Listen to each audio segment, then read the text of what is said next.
Good morning. I'm Deputy Chief Matthew Murnane with the Henderson Police Department. I'm here to provide you with an update regarding the officer-involved shooting that occurred on Sunday, January 4th at approximately 9:04 a.m. in the 600 block of North Water Street. This is the first officer-involved shooting of 2026. The purpose of this briefing is to share information that we can release at this stage of the investigation. This remains an active and ongoing investigation, and details may evolve as additional evidence is reviewed. The map shown in this presentation is not a recent satellite image. The area has been developed since this image was taken.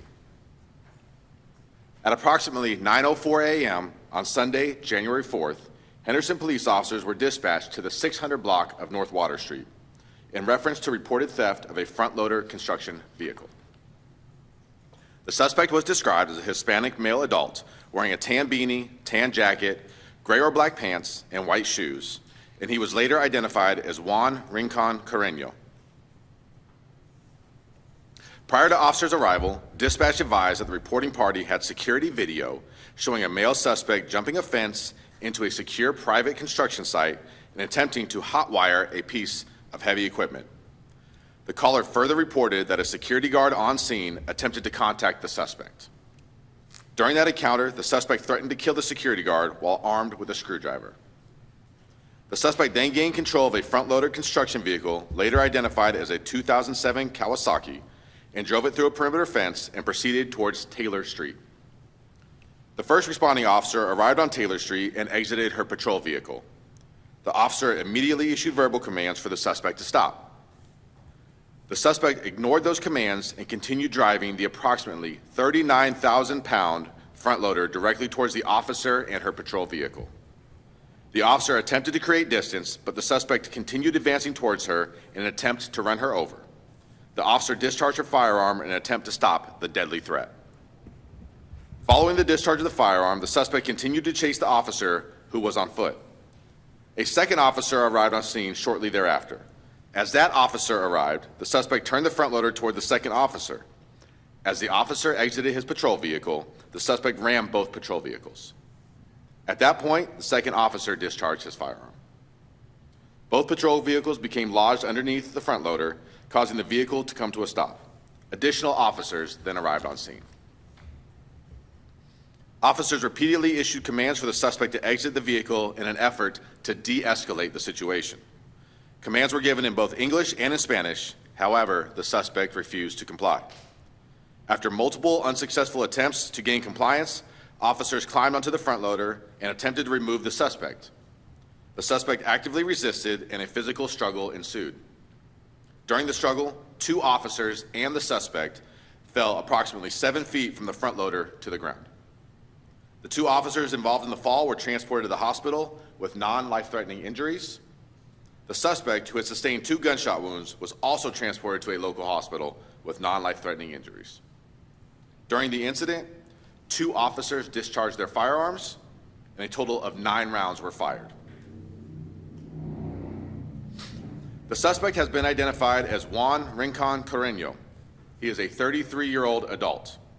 This booking photo is from a 2024 from a previous and unrelated arrest. The suspect is currently in custody and is charged with 2 counts of attempted murder with a deadly weapon, resisting a public officer with a deadly weapon, grand larceny of a motor vehicle, destruction of property of another, destroy, injure personal property of another. The officers involved in this incident are Officer Megan Jacobs. Officer Jacobs has been with the Henderson Police Department since 2021. Officer Jacobs was equipped with a 9mm Sig Sauer handgun. The investigation revealed that she fired 5 rounds. She is assigned to the East Patrol Division. Sergeant Lance Jorski has been with the Henderson Police Department since 2015. Sergeant Jorski was equipped with a 9mm Springfield Echelon handgun. The investigation revealed that he fired 4 rounds. Sergeant Jorski is also assigned to the East Patrol Division. In accordance with department policy, the officers involved have been placed on administrative leave as we conduct a thorough investigation. As part of today's briefing, we will be presenting 911 audio, body-worn camera, dash cam, and surveillance videos associated with this incident. We will start with 2 911 calls from the reporting parties. Okay, tell me exactly what happened. We just had somebody hop the fence, and it looks like he's hot wiring one of the bulldozers right now. Do you have video of this? I'm watching him live right now. You're on scene or video? Over video, we have the guard on site, and I do dispatch them. Okay, hold on one second.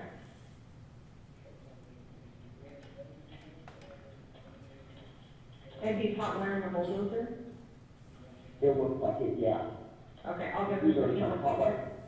Okay, hold on.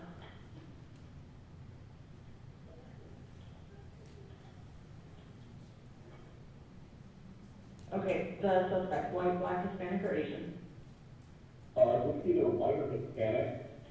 Okay, can you tell how old they might be? Maybe late 20s, 30s. Okay, and what color shirt pants is he wearing? He has a tan beanie, a tan jacket, looks like gray or black pants, and white shoes. Did he arrive on foot or in a car? On foot, he hopped the fence. So I have a guy trying to steal a bulldozer. He's just threatening to kill me. I'm at the security at one of the property. It's going to be 601 Water Street, Henderson. He's trying to steal a bulldozer right now. I tried to get him off the property, but he was threatening to kill me, and he has a weapon on him as well. He's a Mexican guy. He's in a bulldozer right now. I see one of the cops is pull up right now, and yep, he got the little lady about to run over the police car. Oh my God, my horn. Yep, he's about to go. Yep, there you go. There you go. He's trying to run over the police officer right now. This guy is not playing. But, oh God, yep, the cop like him. Yep, the cop's trying to take him out. The guy's trying to roll over the cop in a police car. And he's just, yes, he just destroyed the police car. He destroyed the police car? He destroyed the police car.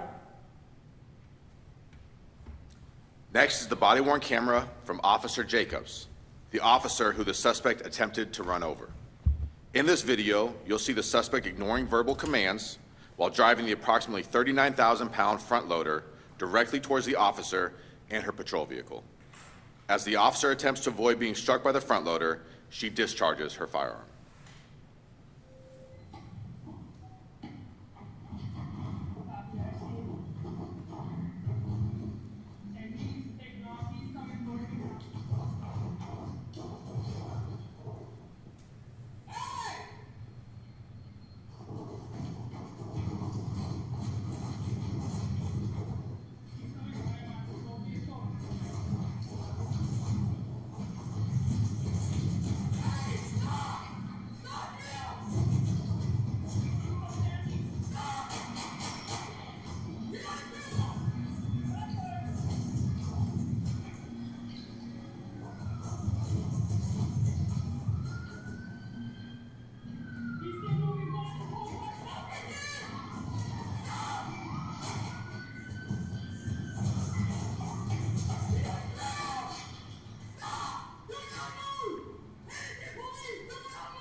Next is the dash cam from Officer Jacobs' patrol vehicle, showing the suspect ramming her patrol car.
Following video is the body-worn camera from Sergeant Jaworski.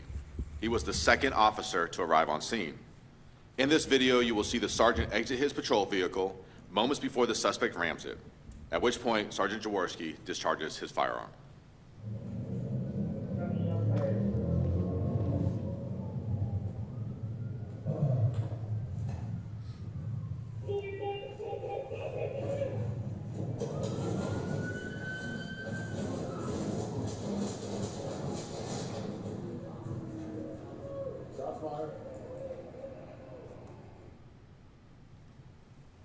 Following is continued video from Sergeant Jaworski's body-worn camera.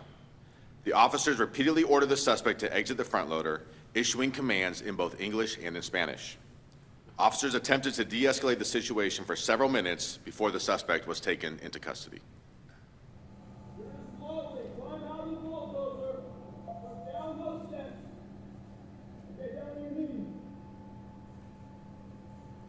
You understand? Let's go!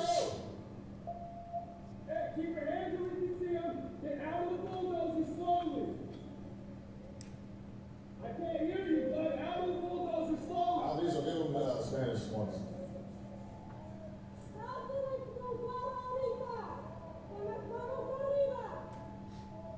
Can you get a good shot on the 40 from there? Yeah, come over here. Louder, Aviso.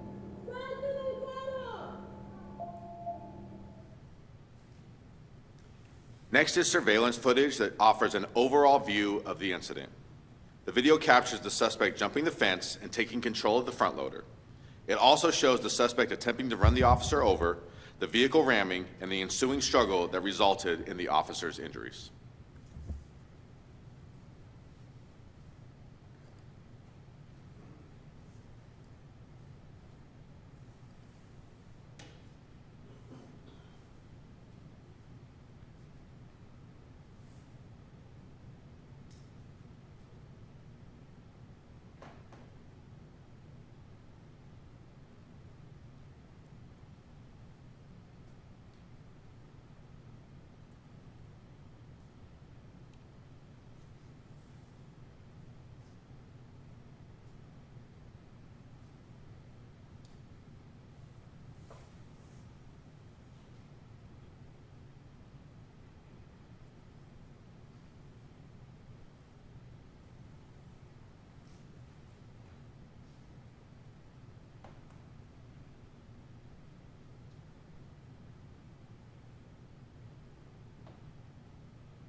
I want to emphasize that our officers acted heroically and decisively to prevent a much greater threat to the public.